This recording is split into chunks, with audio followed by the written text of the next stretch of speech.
millions of Americans still out of work. Those of us who have jobs probably feel lucky to have them. But my guest today, James Altucher, president of Formula Capital, has 10 reasons why you should quit your job. James, controversial statement, just to say that. A lot of people would love to have a job. You're saying people who have jobs, most of us should quit them. Why? Yeah, you're almost like The Walking Dead right now if you have a job. And so I'm going to talk about what's going on, why is it happening, and how you can kind of deal with the fact that your job is going to disappear. So what's going on? So what's happening is that every company is essentially firing all of their employees and replacing them with temp employees. And I see this bit by bit. I'm on the board of a temp staffing company. It's public, CRS, with about a run rate of $800 million in revenue. So I'm seeing this across the whole economy. Bit by bit, every corporation just about is firing expensive employees and hiring cheaper temp employees.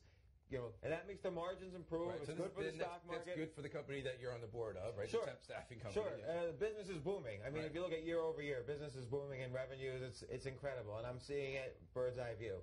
So what happened was, for the entire 2000s and even late 90s, companies were dying to get rid of all the dead weight because of all this new technology and globalization and outsourcing, but they couldn't do it. But 2008 kind of washed the tide in, and it gave everyone an excuse to say, okay, they did it, so I'm going to start firing everybody. And the firing never really stopped.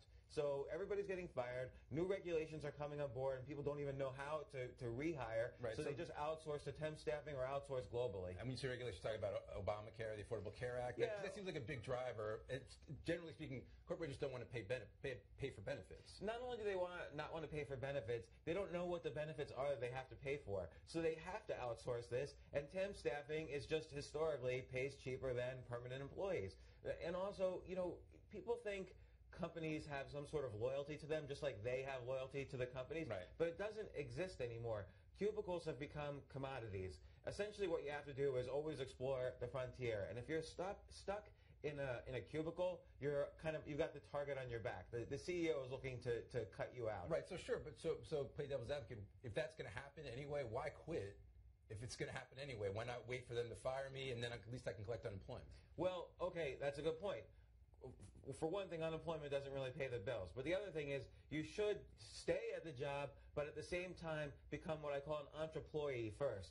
Like, start to look for what your alternatives are. How can you build networking and connections within other divisions of the company? And also, how can you maybe start a business on the side, or at least become expert at services you can provide other companies or other small businesses? So there's lots of different ways one can become an entrepreneur with internet marketing and so on. You kind of have to. It's not like you say, oh, well, I'm not an entrepreneur, or I'm too old, or I'm too busy. You kind of have to, at this point, look for alternative sources of income, or else, because eventually you're going to get fired. Like, everybody's we're moving to an employee-less society.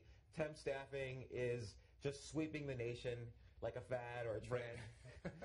Right. So you have a list on your blog. You wrote a list of 10 reasons why you should quit your job, and I think you just touched on one of them. It's not this idea of quit your job tomorrow, then figure it out. That you should take baby steps towards figuring out other things you can do or might want to do, so your destiny is more in your own control. That you're not at the whim of some corporate bean counter who's going to say, you know what, this person, we don't need them anymore. If you're relying on one person, let's say a boss, to make or break your day, your month, your life, you're in trouble, because that boss is trying to kill you.